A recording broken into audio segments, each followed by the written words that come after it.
All right, this is our topic 8.9 example 1 try it problem. It says, what is the volume of the triangular prism?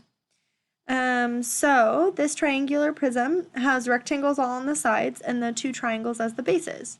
And so we know that in order to find the volume of a prism, our volume is going to be equal to our base times our height. And I'm using a capital B because the volume is actually equal to our area of our base. Base times height. So the area of our base, how do I find the area of a triangle? The area of our base is going to be 1/2. We have 1/2 base times height.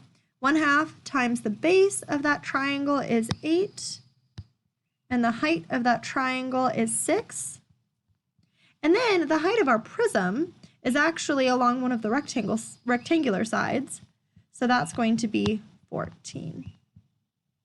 All right, now volume is going to equal 1/2 8 times 6 times 14. So I really can just go straight across. 1/2 of 8 is 4. 4 times 6 is 24.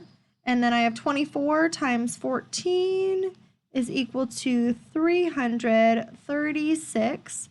We're talking about centimeters cubed. We're looking at how many three-dimensional cubes can fit inside that triangular prism. So how much space can fit inside that triangular prism? 336 centimeters cubed.